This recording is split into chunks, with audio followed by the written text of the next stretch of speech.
Assalamu alaikum. Welcome to our YouTube channel DAS Physics College. Today we are going to start lecture number 3 restoring force. जैसा कि कल के lecture में हमने देख लिया था कि रिस्टोरिंग फोर्स क्या होती है, आज हम उसी टॉपिक को उसी लास्ट डेफिनेशन से स्टार्ट करते हुए हम स्प्रिंग मोशन को देखेंगे और उसमें देखेंगे कि कैसे रिस्टोरिंग फोर्स स्प्रिंग मोशन में अपना रोल प्ले करती है। अब अगर देखा जाए रिस्टोरिंग फोर्स की डेफिनेशन को कि ऑलवेज पुश और pull the object performing the oscillatory motion towards the mean position, कि रिस्टोरिंग फोर्स हमेशा किसी भी ऑब्जेक्ट को या तो पुश करेगी या पुल करेगी, किस लिए? ऑसिलेटरी मोशन को परफॉर्म करने के लिए, और वो उसकी मोशन मीन पोजीशन की तरफ होगी। अब हमें पता है कि भाई ऑसिलेटरी मोशन का मतलब होता है कि टू एंड फ्रो मोशन, कि किसी भी ऑब्जेक्ट की टू एंड फ्रो मोशन अपने मीन पॉइंट के आगे पीछे। ठीक है जी। अब इसको अंडरस्टैंड करने के लिए हम एक स्प्रिंग मैस सिस्टम कंसीडर कर लेते हैं। जैसे कि एक स्प्रिंग है जिसके साथ एक मैस m अटैच। अच्छा, अब ये जो मैस m है ये इस टाइम मीन पोजीशन से O पे है। ठीक है। अब इस मीन पोजीशन पे ऑब्जेक्ट रेस्ट पे है। रेस्ट पे इस वजह से कि इस पे जितनी फोर्स है वो ज़ीरो है। ठीक है। अब ज़ीरो पे होने की वजह से ये ऑब्जेक्ट रेस्ट पे है। अब एक चीज़ जहन में रखनी है कि जैसे ही ऑब्जेक्ट रेस्ट पे होगा तो उसकी काइनेटिक एनर्जी मैक्सिमम होती है। उस पॉइंट पे, रेस्ट वाले पॉइंट पे काइनेटिक एनर्जी क्या होगी? मैक्सिमम। अब अगर मैं स्प्रिंग पे फोर्स लगाता हूँ और इसको इस पॉइंट से उठा के इस पॉइंट पे ले जाता हूँ तो स्प्रिंग में एक तरह की एक्सटेंशन आ जाएगी, जिसे मैंने एक्स से एक्स का नाम दिया। ठीक है। कि अब अगर मैं स्प्रिंग को पॉइंट O से उठा के पॉइंट A पे लेके जा रहा हूँ, ये point A shows the extreme position. ठीक है। कि जहाँ पर आपके पास जो स्प्रिंग में एक्सटेंशन आई है जिसे हमने X से शो किया। ठीक है बेटा। अब जैसे ही हम इसको एक्सट्रीम पोजीशन पर लेके जाएंगे, इसके अंदर एक रिस्टोरिंग फोर्स स्टोर हो जाएगी जो वापस इसको मीन पोजीशन पर ले जाने की ट्राई करेगी।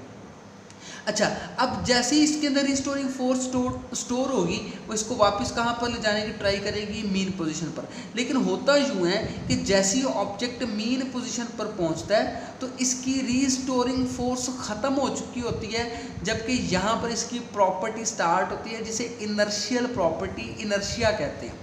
ये इनर्शिया इस ऑब्जेक्ट को यहाँ पर रुकने की बजाय पीछे एक बैग में एक पॉइंट B पर ले जाता है, जो कि B पॉइंट भी एक तरह का एक्सट्रीम पोजीशन है, एक्सट्रीम पॉइंट है, लेकिन बैक साइड। ठीक है।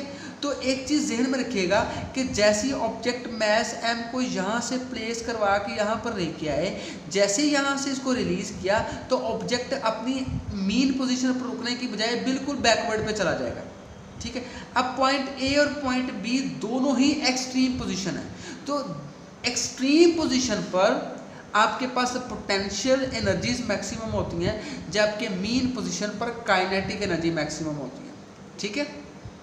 अब B पॉइंट के बाद कुछ देर के बाद पॉइंट जो है ऑब्जेक्ट दोबारा से अपनी मीन पोजीशन पर आ जाएगा। इसका मतलब ये हुआ कि मैस यहाँ से यूँ गया और यूँ से वापस और फिर वापस अपनी ओरिजिनल स्टेट में।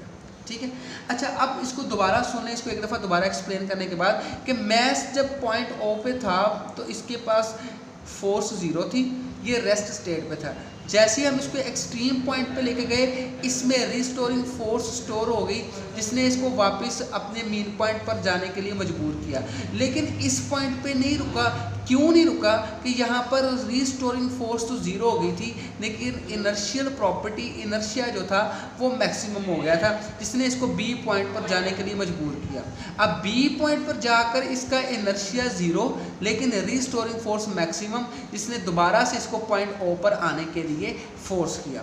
एक चीज़ ध्यान में रखिएगा कि जब मैस अपनी मीन पोजीशन पर होगा तो रिस्टोरिंग फोर्स ज़ीरो होगी, लेकिन जैसे ही वो एक्सट्रीम पोजीशंस पर जाएगा तो वहाँ पर जाने के बाद उसके अंदर जो रिस्टोरिंग फोर्स है वो मैक्सिमम हो जाएगी।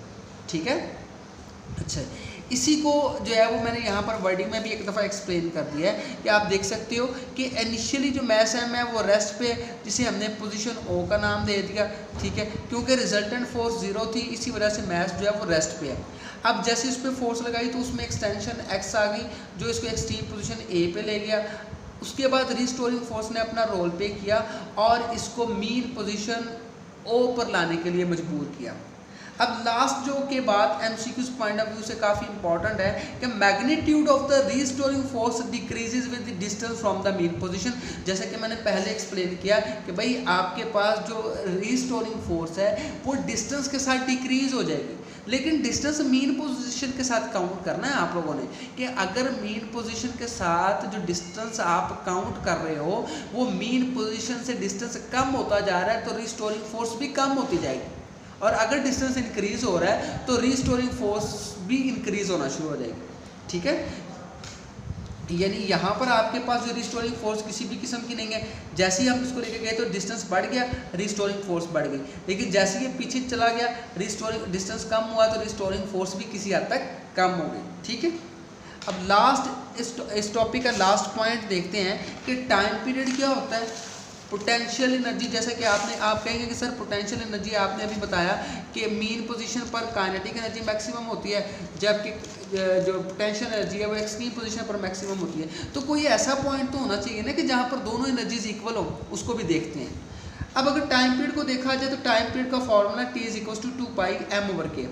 अब आप कहेंगे कि सर टाइम पीरियड क्या होता है, तो नेक्स्ट कमिंग जो लेक्चर होगा उसमें टाइम पीरियड के बारे में एक्सप्लेन किया जाएगा।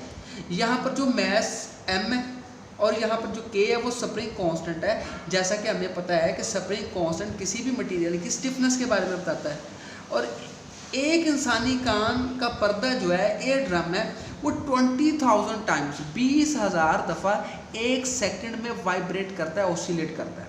ठीक है, अब लास्ट की जो मैंने आपको बताया था कि ऐसा कौन सा पॉइंट है कि जहाँ पर काइनेटिक एनर्जी और पोटेंशियल एनर्जी इक्वल होंगे, तो kinetic energy and the potential energy of the particle executing the simple harmonic motion will be equal when displacement, कि जब उनका डिस्प्लेसमेंट a/√2 या 0.70 एम्पलीट्यूड के इक्वल हो। अब आप कहेंगे सर एम्पलीट्यूड क्या होता है, तो इंशाल्लाह कल के लेक्चर में टाइम पीरियड क्या है, एम्पलीट्यूड क्या है, फ्रीक्वेंसी क्या है, इन चीज़ों को डिस्कस करेंगे। इन तमाम चीज़ों के बारे में जानने के लिए हमारा चैनल लाजमी सब्सक्राइब करें ताकि आपको हर आने वाली वीडियो के बारे में पता चल जाए। कल के लेक्चर में मज़ीद इसको देखेंगे इंशाल्लाह। अपना ख्याल रखिएगा। अल्लाह हाफिज़।